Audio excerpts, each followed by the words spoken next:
Alright guys, welcome back to the channel. For today's video, we're going to be breaking down this shooting incident that happened in Columbus, Ohio on February the 22nd, 2024.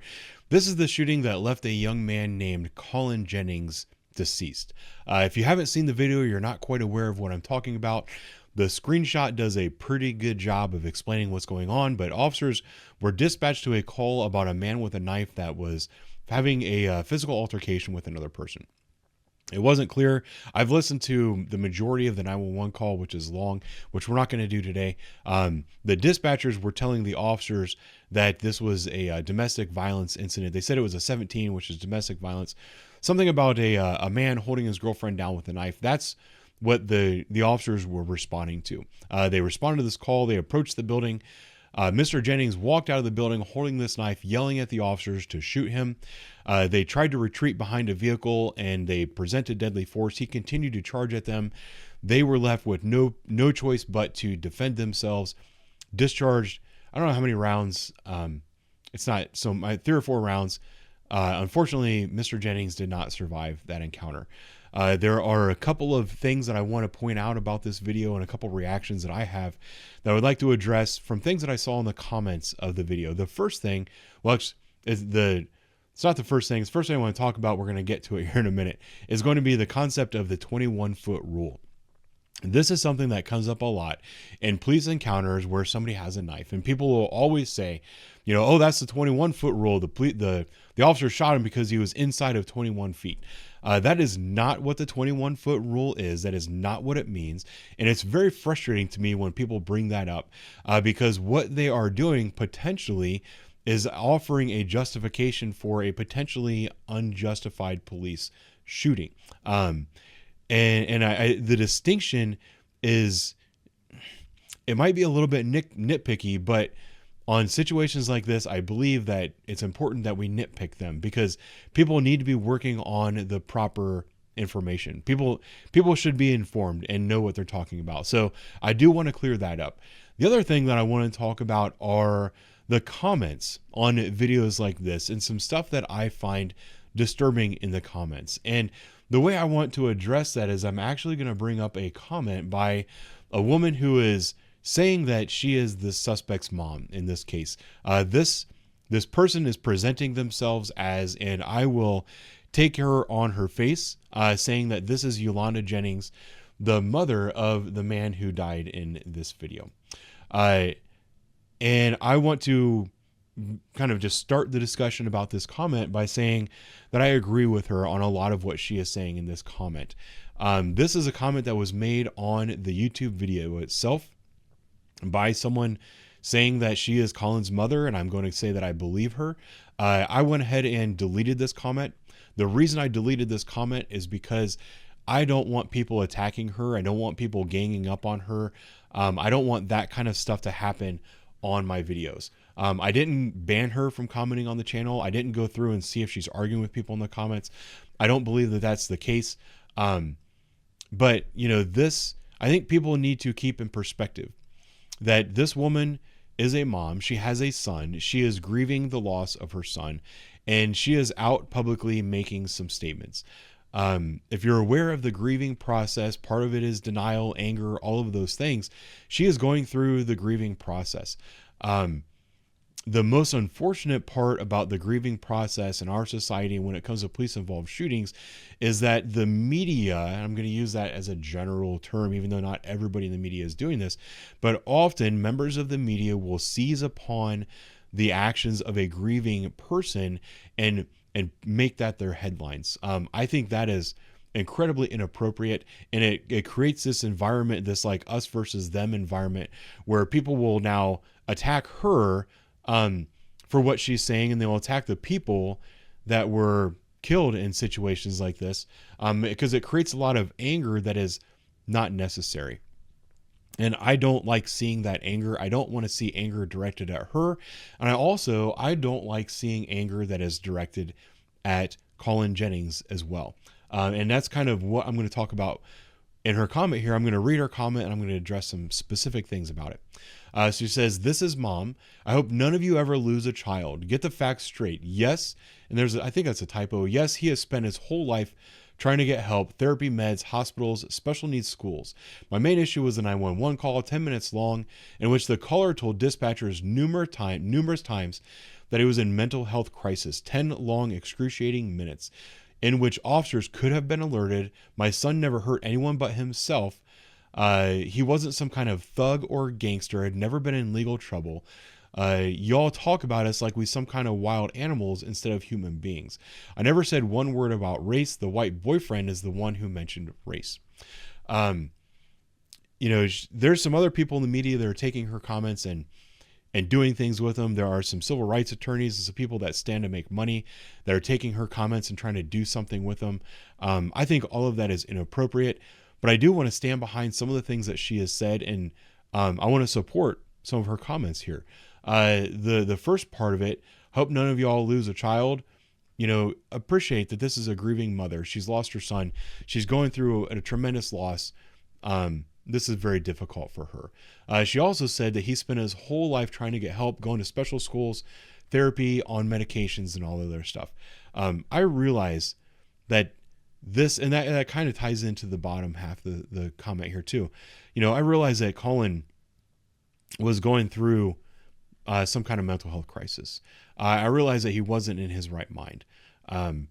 That's what led to his death.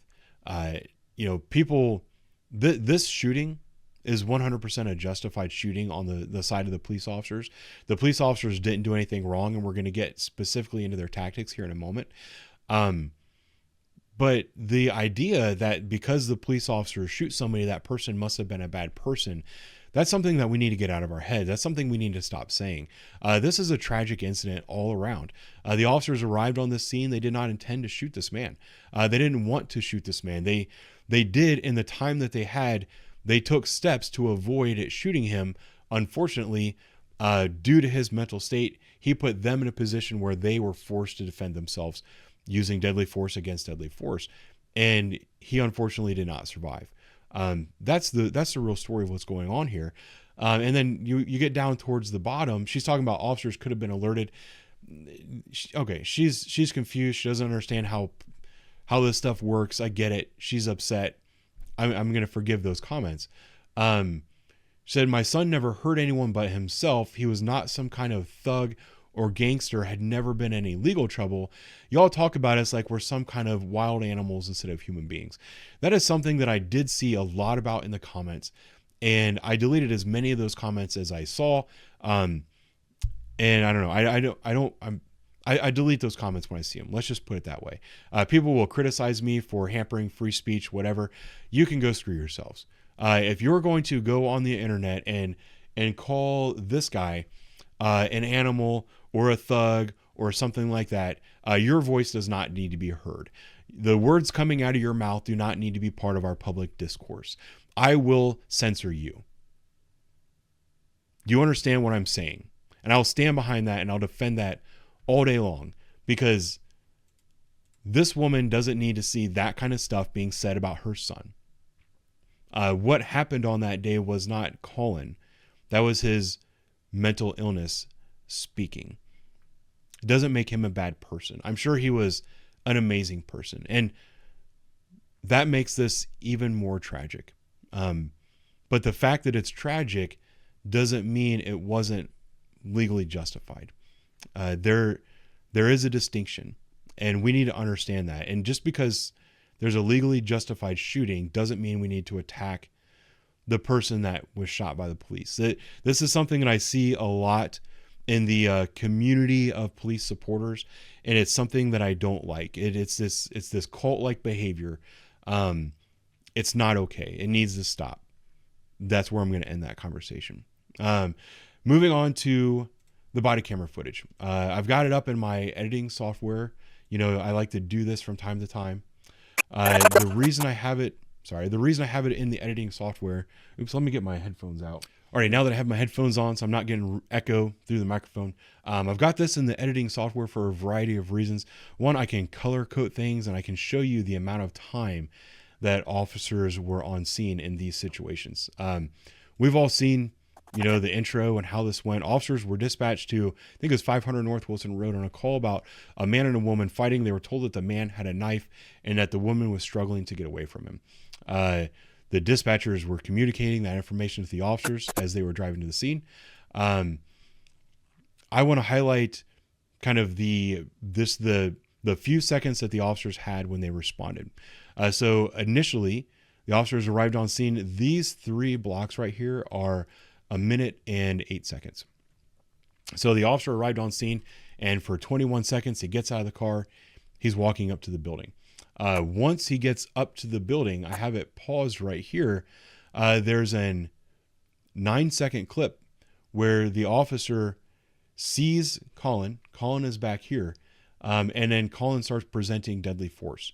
So the officer identifies his suspect. The officer's walking up to the building casually, no deadly force, no animosity towards the situation. He's thinking, you know what, this is just another day. I'm going to go in and deal with this guy that's in mental health crisis, either take him to the hospital, send him back to his room, whatever. And then I'm going to go on and take another run. But unfortunately, that's not what happened on this day. I guess we'll just start right from when he gets out of the car and watch what happens.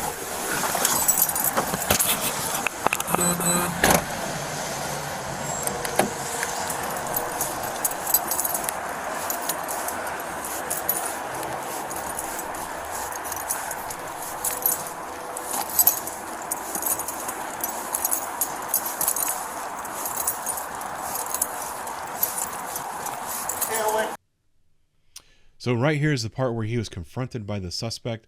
I have this highlighted down here. It's 9 seconds is this next clip from when he saw the suspect and realized this guy has a knife, and the officer starts to retreat and get on his radio and say, hey, this guy has a knife.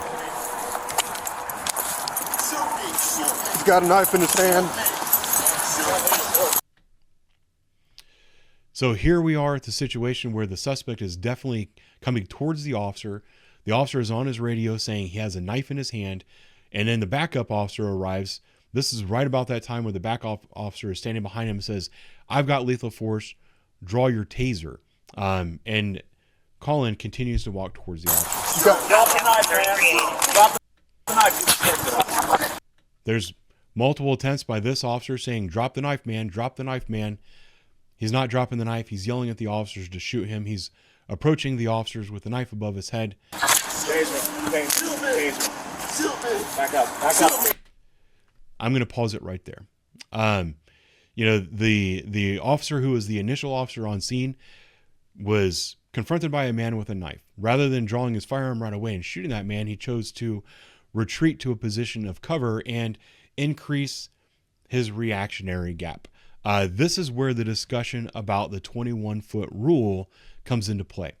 A lot of people watch videos like this where a suspect with a knife approaches an officer and they say, oh yeah, when somebody gets within 21 feet, the officers are going to shoot that person because that's the lunging distance. That's not true. That's not how the 21-foot rule was developed. If you go back a little bit, and actually I can show it from this officer's perspective. This is the second officer that arrived on scene.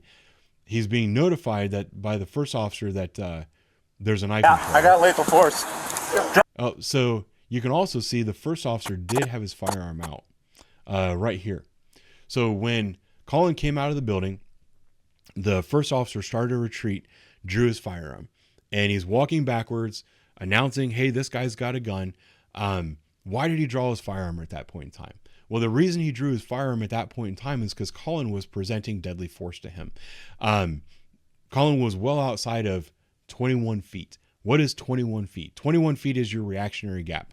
That is something that there's been a lot of studies that says a suspect can close 21 feet in about 3.5 seconds. That is faster than the average officer who is just standing there unaware would be able to draw his firearm and get rounds on target in order to stop the threat. So you are taught as an officer to draw your firearm prior to that person getting within your reactionary gap.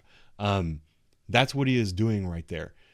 That's all of that means. That is the entirety of the 21-foot rule. If you're presented with deadly force, you present deadly force and you have it ready to go. before they're inside of your reactionary gap. Now, there are things that you can do to increase your reactionary gap and your time to react. One of the things that you can do is back up. The other thing that you can do is get behind cover. So the second officer says, hey, I am behind cover. I've got lethal force. Draw your taser. And that's Drop the when this knife, officer man. transitions Drop the knife. from his firearm to his Taser out. taser. Taser him. It takes a second. As this officer is transitioning from his firearm to his taser, the suspect is still coming at him. Then as a police officer, you have to, if you're going to try to deploy that taser, tasers are not 100% effective. He was lining up a shot, trying to get a good shot. As the suspect continues to move towards him, that officer is backing up. Back up. And this is where we're going to stop right here. The gunshots are going to happen in fractions of a second. This officer is still backing up. The initial officer who had the lethal force backup, this is the moment that he said, you know what? This is too close for comfort. We no longer have time distance barrier. This is the point where I have to use lethal force. It's not because he's within 21 feet. It's because they no longer have cover. He's definitely within lunging distance. It's unlikely if this officer is able to get the taser probes into this guy, if that's going to stop him. This guy is definitely an imminent threat to the officers. He is a serious threat to their safety. It's a deadly threat or a threat of serious physical harm. These are the instances where officers are justified in using deadly force, according to Graham versus Connor, the standard that we all go by. The idea that this guy has mental illness, therefore the officer should not have used deadly force against him, is out the window, because he is presenting deadly force to the officers. It doesn't matter the intent behind his deadly force. He's still presenting deadly force. There's also a concept, and she even mentioned it in her comment, and I'm not attacking her, I'm using it as an example. And maybe it'll be something that will help her understand down the road when she's gone through the grieving process. This idea that he was only trying to hurt himself, he wasn't trying to hurt other people. I don't want to, I'm trying to say this in a way that's not going to get me in trouble with YouTube, because they will strike down comment if you use certain words. So I don't want to use those words, but people with intent to harm themselves that have done it in the past unsuccessfully, if they are presenting deadly force to an officer, they are definitely aware that if they harm an officer, that the officer is going to complete what that person's initial goal was, if you know what I'm saying. He's pushing that envelope, and I've seen it time and time again where they really do. If the officers don't use force to defend themselves, they attack the officers. It's happened many times before. It may or may not have happened this time, but it's not my responsibility as a police officer to give him that opportunity. It's my job as a police officer to survive without injury, so I can continue to serve my community. It's not my job as a police officer to go out there and get seriously wounded and potentially die in order to allow this guy to live out his mental illness episodes. At the end of the day, it's a tragedy all around, and people need to recognize it as such. The officers did not intend to shoot and kill this man. I'm sure this weighs heavily on their hearts today. Colin might have been a wonderful, amazing person. He was struggling with mental illness. It was his mental illness that caused him to do this. We can recognize that without passing judgment on him or who he is as a person. It doesn't mean that the officers did anything wrong. It's just an unfortunate outcome. And I think that's where I want to leave this one. Thank you for watching. I'll talk to you guys later.